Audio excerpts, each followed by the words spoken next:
Hello, I'm Gamer Vince, and this is my tutorial of Europa Universalis 4, a grand strategy game by Paradox. It is a game I've recently discovered and fallen in love with. I really think it takes... it's called grand strategy for a reason. It is very complex, which is part of the reason why I'm making this tutorial, but I think that's also what makes it a lot of fun. So, without, let's get into this game. So clicking single player here, it'll take you to this screen where there's already a lot of information here. Here it will tell you a little bit about time periods and what's going on here. Like Rise of the Ottomans is what's happening at the very beginning of the game. So one of the reasons why they recommend playing the Ottomans. So there's a lot of historical events that happen here, like the 80 Years' War started in the 23rd of January 1579. So if you want to experience the 80 Years' War, go there. For your first game, I recommend, actually for most games, probably starting at the very beginning at 1444 is probably the most fun because it gives you the longest time to play a country, because the game always ends in 1821. I mean, you can always obviously quit earlier, but you can't play longer. So if you want to maximize the time you can play, start in 1444. It's going to recommend a bunch of different countries down here, and these are all fine choices. The only ones that I disagree with a little bit for your first time through, I think these are recommendations for what would be interesting to play in this time, and I completely agree with that. These are all interesting choices. But for your first time playing, I would avoid Brandenburg and I would avoid Sweden, because they start off in relatively weak positions. Sweden starts under Denmark. Denmark owns basically Sweden. And Brandenburg starts off in the HRE. I would, in fact, HRE being the Holy Roman Empire, which is the union of all these countries here. I would just avoid being part of this mess if you can, unless you're Austria, because they're in charge of this mess. But all the other recommendations are just fine, even for your first game. I'm going to play as Castile, and in fact, the tutorial in the game plays Castile, so this is a good choice for your first game, because it actually covers a whole lot, and it's very straightforward. You can play straightforward Castile where you've got your enemies picked out for you, Granada and Aragon, so that maybe take Navarra to form Spain. So you've got a lot of good variety of stuff, and then you can go colonize the New World. So there's good variety, great for learning the game. So that's what we're gonna do. Side note: if you have the DLCs, those will pop up here as little circles. I have a bunch of the DLCs, but I've disabled them. So that I can show you how the base game plays, because I know if there's a tutorial, like if I want to get into the game, I want to learn the base game first before I start adding DLCs. That said, there's a bunch of DLCs, and one that I really recommend is Art of War. That is a great DLC that adds a lot to the game, great expansion. All the other ones are, they're all optional. It's a great game by itself, but Art of War is a really good one to have. Okay, so now that we've settled on playing Castile and we've decided to go from the beginning, we can just start the game. There's nothing else really, set up here. There's a bunch of information about Castile here, like who our ruler is, what our tech is, and so on and so forth. Some of the most important information is the technology group. For your first game, if you do want to do something a little bit more exotic, being in the Western technology group is a huge boon. The further you get away from Europe, the worse the technology advances get. Muscovy already gets Eastern technology group, which makes them 20% more expensive, but once you get over here to China and the Ming, it becomes 60% more expensive. So it's a big disadvantage technology-wise that non-European countries get. So do be aware of that. But we're playing Castile, so we don't have to worry about that. So let's get into the game.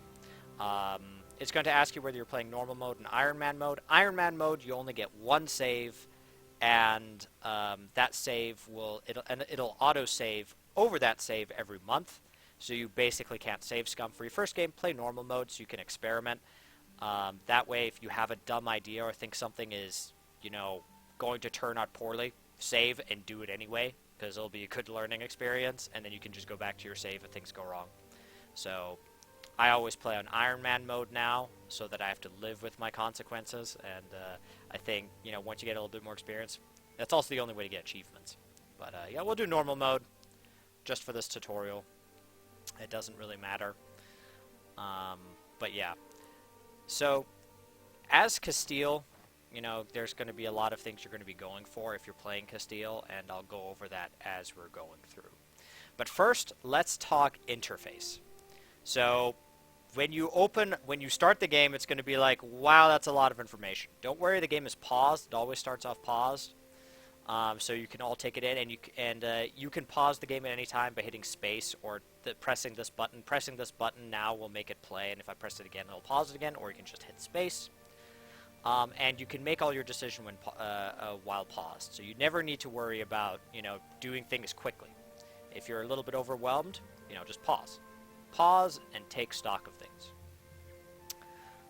So what other information do we have here? It'll start you off with, first of all, let's talk about the map. So these are the various countries, right? But you can have different ways of looking at the map, and these are down here. Like, for instance, you could look at terrain, which is, interesting to look at, but not terribly useful. You could look at trade nodes, which is important if you're doing trade. And you could look at it in multiple different other ways as well.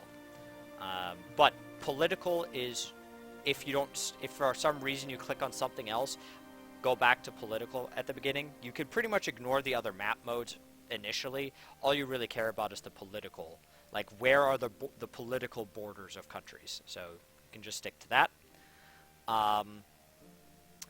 So up here you have your various resources, all this information here. This is money, treasury. When you hover over it, they'll give you a breakdown of how much money you are making a month and what is costing you and how you're making the money from, your taxes, production, and trade and all that. Gold, by the way, are gold mines. So that's what that means. This is manpower, which is basically it's literally men that can serve in the army. This is how many people you've got capable of serving the army, and it also tells you about how many you are producing every month. Stability is a number between -3 and 3. You want to keep it at 0 and above. Prestige is, well, how prestigious your country is, and you see that you see there it says effects from our current prestige. It gives you all sorts of nice bonuses if you have a high prestige. It goes up to 100. The higher it is, the better. But it is not, prestige is not that important. Having -100 prestige would be really bad, and you'll suffer for it, and it'll make you less effective, but it won't completely ruin your country. So prestige is nice to have, but not crucial. Legitimacy is how legitimate your king is, basically. How your people view your king. I think pretty much everybody starts off with 100 legitimacy. 100's the highest you can get in Europa Universalis. And it gives you benefits, just like prestige. Legitimacy goes, I think, to 0 to 100. You probably want to keep this above 50, or otherwise bad things will happen. People will revolt, and you could stand to have some problems. So legitimacy, try to keep it above 50, but if it is above 50, don't worry about it. Power projection is something you get for, like, beating up countries that are in positions relative to yours. Like, France and Castile are pretty similar in terms of, like, size and power. So if Castile and if they become rivals, which power projection is all based off of rivals, but if we become rivals, then if we fight each other, the winner is going to get a bunch of power projection. And just like Legitimacy and Prestige, you'll get some benefits for it. Though power projection, I think, only gives you a benefit at 25 and another benefit at 50, and then after that, you don't really get anything. It's a big benefit at 50, though, so... Alright, so that's all these numbers. Then you have these three numbers down here, which are monarchy points, which are super important. They are a currency. There's a that you can essentially use for all kinds of things. They're how you get stuff done in your monarchy, which is administrative. The pause little thing is in the way right now, so you can't see all of it. But these are administrative points, diplomatic points, and military points, which you can spend on various things, and you'll see what I spend them on as we go along. But these are, if you're a Western nation, if you're Westernized, notice how it says you can only keep 999, which means you want to spend them before you get there. But don't worry, you're never going to have enough monarchy points, so there you go. Up here is people in your that you can sort of utilize. You've got merchants, which the game is nice enough to assign for you at the beginning. So in your first game, I would not worry about merchants. Cross that bridge when you get to it, because they're already assigned and they're already giving you money, so don't worry about it. There's colonists, which no country starts out with colonists in 1444, but as Castile, you will likely get some colonists later on. They're going to go colonize the New World. You've got diplomats, which are super important. Those are the ones you're going to utilize a lot. And they're missionaries, which at the beginning isn't very important at all because everybody's Catholic. A map mode that is useful is the religious. So if you click on it, notice that Europe is Catholic. And, Eastern Europe here is Orthodox. So we've got, two types of Christianity here. And then if you go back over here, over here we've got Muslim religions. You've got Sunni and Shia and different religions as well. Missionaries basically help you convert people in your country to your religion.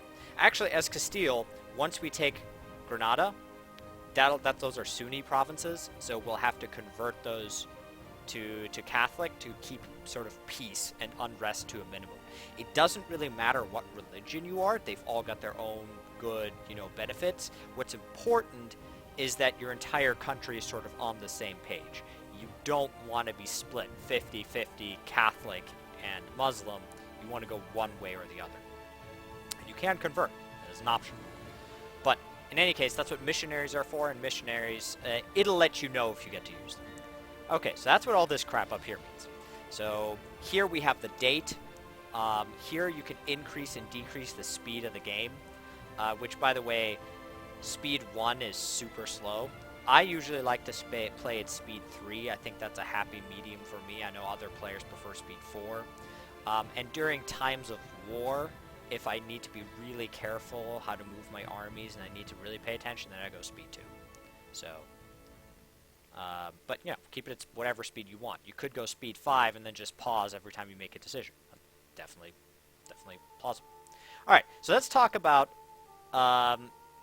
You know what? Before I go into these flags and start making decisions here, a big way to get any kind of information is by hitting your shield. So you hit the shield here, the Castilian shield in this case, and it'll open up this window. And here are all the tabs that you get all your information from. The first tab is the government tab, which tells you who your king is, who your heir is. It'll also tell you, what current government form you have, like, oh, we're a feudal monarchy, okay, and it gives us these benefits. Like, whenever you're unsure about anything, by the way, just hover over it. It'll usually break it down for you, which is nice. There's also, these are really important, these are advisors. And I think, as Castile, we make enough money that we can have advisors.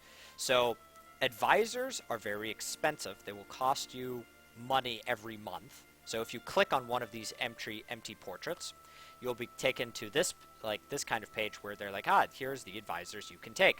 And there's 3 levels. There's 1, 2, and 3 level of advisors, which you can tell from here. So we've currently got available 1 level 1 administrator and 2 level 2 administrators. And basically, the biggest thing you want to watch out for is, what level they are. They're going to give you monarchy points per month. So a level 1 administrator is going to give you 1 administrative monarchy point a month, while a level 2 one would give you 2. But the expense is the thing you want to watch out for, because it's a monthly expense. And notice that we're making 9 ducats a month, which means if I would take all 3 level 2 advisors, I would be bankrupting my country very, very quickly. So don't do that. In fact, most countries, like Castile makes a lot of money, so they can afford advisors, but most countries you play probably can't afford advisors at the very beginning of the game until they start ramping up production and increasing taxes. They can maybe afford 1 advisor, but probably not all 3. All advisors also give you an extra benefit depending on who they are. So, like for instance, this type of advisor gives me prestige every year. That's a yearly prestige. While this one would give me higher taxes, a 10% increase, which that's nice, offset some of the cost for him. And he would make my missionary stronger. So they'll give you a benefit. The benefit is really only secondary. I would say the benefit they give you, don't even bother really looking at it until, like if you have to pick between 2 level 2s, you're like, man, I want a level 2 advisor, and then you have 2 to pick from. It's just like, yeah, I need tax modifier right now. Do it that way. Don't say, oh, I need missionary strength right now, so I'm going to pay for level 2 advisors, because I think that's putting the cart before the horse. You need to first worry about the points it's giving you and whether you can afford it. All right. So that's what the advisors is the main reason why you would go to the government screen. All this other stuff you can kind of ignore. Just advisors for this screen. That's all you really need. Diplomacy. All right, so this is a screen that you're going to use a lot. Not for your own country, mind you, but for other people's countries. Let me go back to the diplomatic view. So when you have got your own country selected, you just see your own kind of stuff. Like this is information, various bits of information about your country. Like here's your king again, here's your heir again. Here's how many diplomatic relations you have. Like we've currently got 0 out of 4 because we haven't forged any alliances or anything like that. By the way, that's not a hard cap. You can go above it, but you'll take penalties. So I don't recommend you go above your diplomatic relations cap. But there's not actually that much important information here. It's also where we make our rivals. This screen is much more important when you click on other people's countries. So now I clicked on France. And now you'll see that they have an opinion on us. They hate us because they rivaled us. They're our rivals. They rivaled us. We haven't rivaled them yet, but probably will. So they don't like us. It's minus 75. They don't like us. We don't like them, really. That's what this question mark is. That question mark means it's a human player, because computers are given, they know what attitude the computer has. Like, there's like, yeah, the French attitude towards Castile is rivalry. Makes sense. But for a human player, I mean, they could do whatever the heck they want. That's why there'll always be a question mark for us. Because the computer doesn't know how we feel about France. I mean, really. But here's a bunch of important decisions you can make in regards to that country. Here are the important ones. Declare war.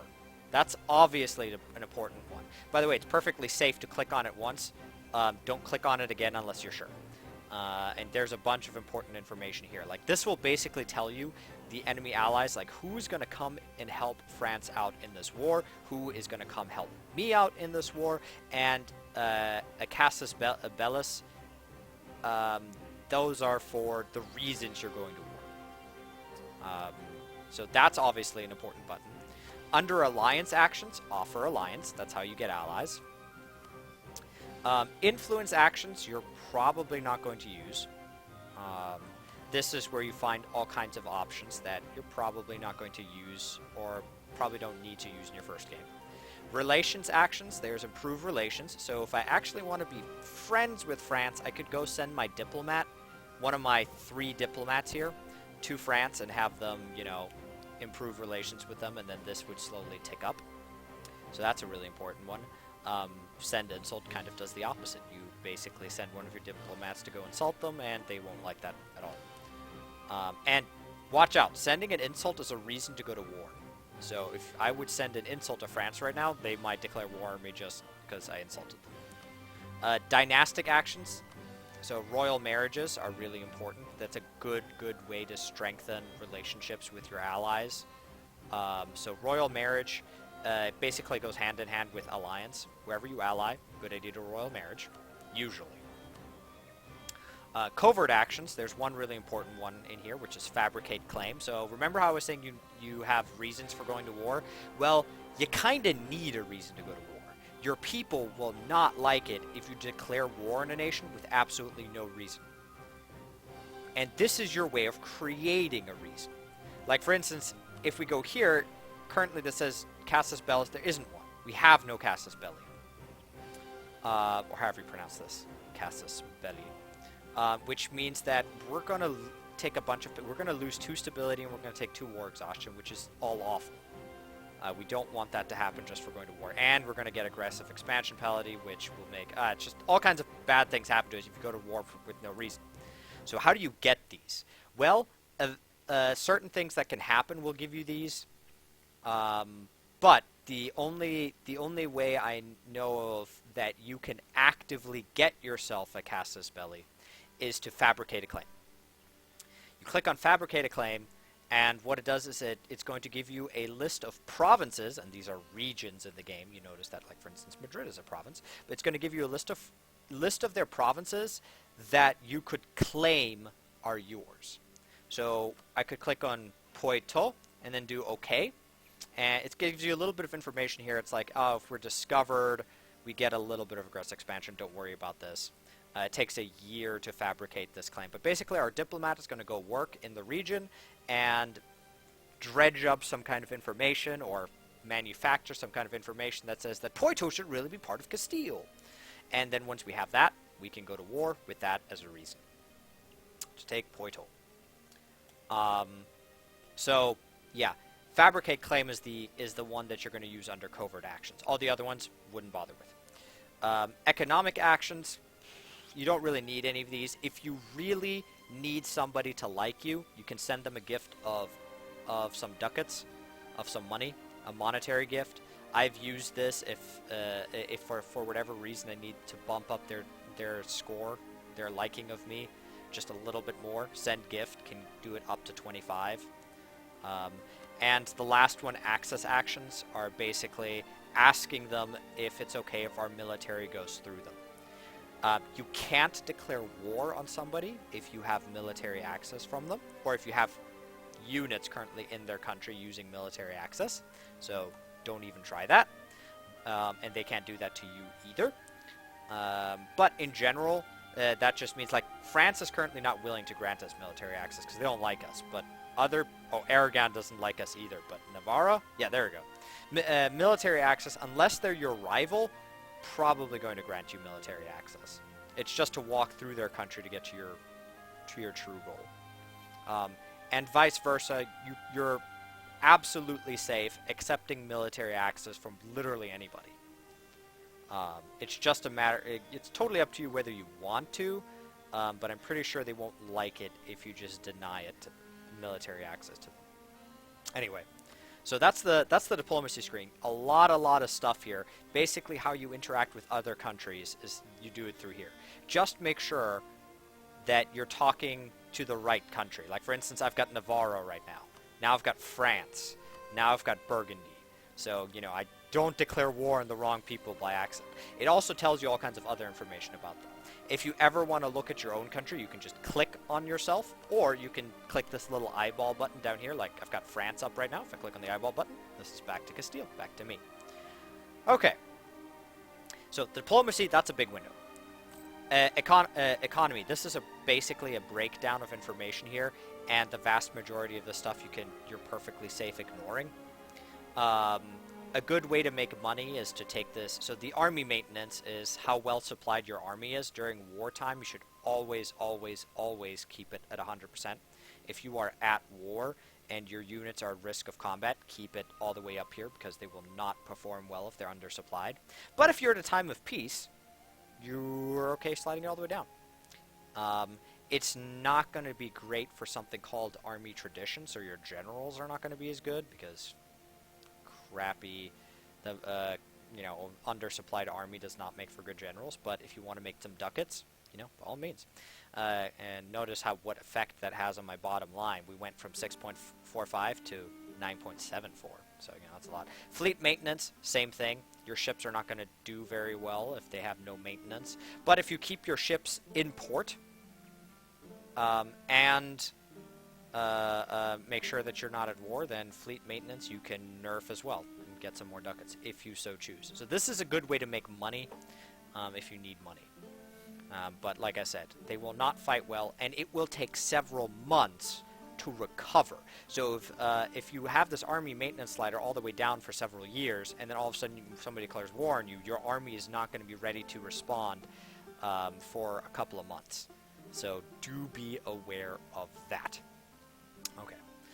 Loans, you can take out loans, but if you ever go below 0 ducats, loans are taken out for you automatically. So I would not take out loans. Just let the game automatically take out loans for you, because taking out loans is not good. It costs you interest, and you'll want to repay them sort of as quickly as you can. Because it's going to hurt your income, and it is possible to declare bankruptcy in this game if you're just completely overwhelmed with loans, but do not recommend. Don't let that happen to yourself. All right, and all this other information is really just a breakdown. Like, there's nothing really to do here. Trade, skip the screen. Like, don't even, for your first game, don't worry about trade, because trade is it's very difficult. It's not difficult, but it's very complex to understand all of it for relatively little benefit. So skip the trade screen for your first game. Okay, but here's a really important screen, which is the technology screen. So bunch of information here, but basically all you need to know is that there's administrative, diplomatic, and military technology, which corresponds to your monarchy points, and it costs monarchy points in order to advance in these technologies. And it is highly recommended that, as a Western nation at least, to keep up with the technologies. The way you know if you're keeping up is, so there's this clock here, which as it says, is the kernel penalty or bonus for being ahead or behind the times. If that is a red number that says like plus something, like plus 70% for instance, then you are currently ahead of time, and advancing any further is going to be very expensive. And you generally want to avoid that because that's kind of wasted monarchy points. When it is white like this, that means you're right on schedule, and if it starts going green, you're going a little bit behind times, but it'll be a little bit cheaper to catch up. It's not going to get much cheaper. I'll warn you about that right now, that it is not a good idea to just wait and wait and wait and hope it gets really cheap, because it'll never get very cheap. It'll just get a little bit cheaper. But yeah, you basically want to keep up with these. The most important of which, if you go to war, is military technology. It makes a big difference. So keep up with these as you can. And this is one of the chief things that your monarchy points go towards. Okay, ideas. So at the beginning, you don't have any ideas yet, but here it tells you about your national ideas, which you'll just unlock as you unlock other ideas. But if you want to, the ideas are unlocked at Administrative Technology 5, and then you unlock what's called an idea group. If you click on it, here it shows you the idea groups. So for your first game, it depends a little bit on who you are and what you're intending to do. But in my general experience, if you are Castile or Portugal, you probably want to go with exploration. because you want to go discover the New World, the Americas, and start colonizing them. And colonize Africa and just make those colonies. Because, you know, that's what a Castile and Portugal game is all about. So that's what you want to take. That's what we're going to be taking as Castile. If you are anybody else, you are very safe going with quantity. Quantity ideas will make any nation a powerful military nation, at least compared to their neighbors. Quantity ideas give you a lot of people to work with, give you larger armies. So quantity ideas are very safe for anybody to take, because having a strong military is never a bad thing. Notice that ideas come also in administrative, diplomatic, and military. And they cost administrative, diplomatic, and military monarchy points to advance. So if you pick an administrative idea, it's going to cost administrative points. In my experience, I'm always short on administrative points. That's because I tend to be an aggressive expander. That's just how I play. So I tend to be out of administrative points, so I don't usually go for an administrative idea right off the bat, unless it's something like administrative ideas that makes it essentially cheaper. That makes administrative technologies cheaper. So it'll save me administrative points in the long run. And I usually tend to go for military ideas. But what I will say about this is that they're all pretty good. Just gotta know when to take them. And for your first game, pretty much no matter if you want to do colonizing, take exploration. If you don't, take quantity. You're going to be safe doing that. If you don't want to do military, if you want to be a very peaceful nation, then diplomatic ideas is another good choice.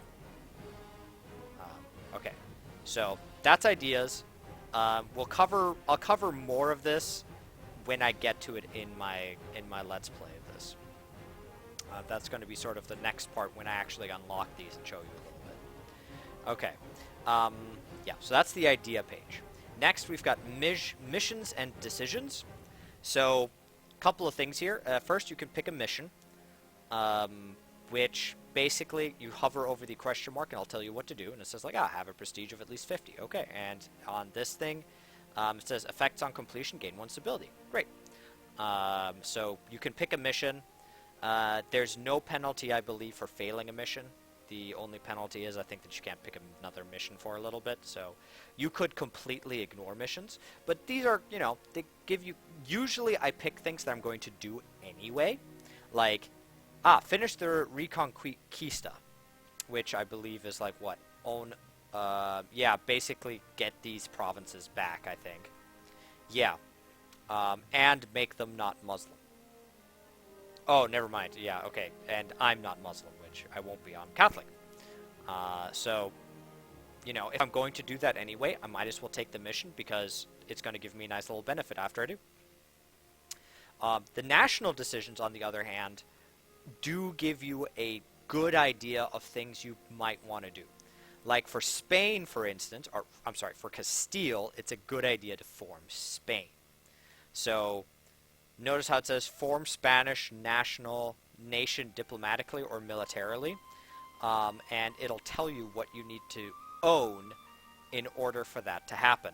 And it's take Aragon and Navarra and Granada and take all that stuff, and then you'll become Spain. So these decisions and you'll get a big, nice bonus for becoming Spain. Actually, it's not that big of a bonus, but it's still nice, and it's something you'll want to do anyway. So these national decisions can really tell you some good stuff to take. The green ones are like big ones to take. The blue ones are sort of smaller ones that you can just take as they come up. Stability and expansion. There's a couple of things here. At the beginning, you only really need to worry about this screen. If your stability drops, if like I said, you want to keep it at 0 or above. If it drops, this is where you boost it, which costs administrative monarchy points.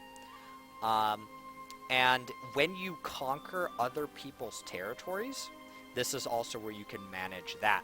So there's this thing called overextension, which is terrible. It's bad. It's bad for your country to be overextended. And when you take other people's provinces, you are overextended. The key here is don't go over 100% overextension. If you do, really, really bad things will happen.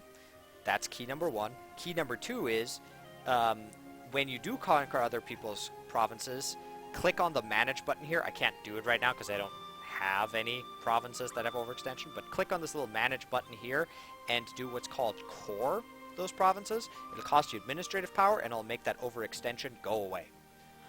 That's how you conquer, that's how you integrate territory into your country. And the other stuff here is if you have rebels, they'll appear here and it'll give you a couple of options what to do with them. In general, I just fight rebels as they come up. Sometimes you can spend military points to push the rebels back. It's called harsh treatment. I'll show you that once we actually have some rebels. Religion. This basically tells you a couple of things about your religion. Oh, we've got a cardinal. For the most part, you can ignore this. If you have missionaries to send out, this is where you do it. We don't have any missionaries to send out because we're entirely Catholic. The military screen, you can pretty much ignore this screen entirely. There's some neat information in here if you want to delve deeper, but for your first game, you are perfectly fine ignoring the screen. And then the last one is subjects, which we literally can't even click on because we have no subjects, but it'll tell you a little bit about your subjects, like other nations that you own but aren't part of your nation. Okay. Another screen, production interface here. So, when you click on this, this is how you build stuff. You click on this little hammer and sword, and this is how you get infantry and knights and all of that good stuff. This is how you get military units. There are mercenaries and normal units. Mercenaries are very, very expensive. Loyal infantry, like notice that my normal Latin medieval infantry, which is our countrymen fighting bravely for their country, that would be a maintenance of 0.2 per month. A mercenary, on the other hand, fights for gold, so they cost 0.5, more than twice as expensive. Mercenaries you basically don't want to use unless you need them in a hurry, and unless you're out of manpower. Because these guys cost manpower, these guys will essentially cost you gold. And to recruit them is real simple. You click on it, and then click the province you want to produce it on. Like, let's say I want infantry here. Now this is making infantry. Real simple. You already start the game with some units. One thing that's important is that cavalry, it actually tells you about that. You cannot have more than 50% cavalry compared to your infantry in a battle, or you will suffer insufficient support penalty. Yes. Good thing to know. What that means is that this number here of infantry needs to be at least twice the size of this number here cavalry. You don't have any cannons yet, artillery, because they haven't been invented yet. But as you go up in military technology, they quite quickly will become available. But yeah, whenever, just don't have too many cavalry compared to infantry. Alright, that's these. Navy, kind of the same thing. You build them, but you build them on coastal provinces. And it tells you, how much money does it cost and how many days is it going to take. Cogs basically, so there's 4 types of ships, and there's only ever 4 types of ships. They might change a name, but it's always the same types of ships. There are cogs, or they're transport ships. That's the bottom one here, which can transport armies. There are galleys, which are smaller, faster ships that don't do well on the open sea, but they've got a bonus to inner seas, as in, like, for instance, all of this stuff here is an inner sea. It's not like the open ocean. Well, this is sort of open ocean. So galleys are more cost effective in here.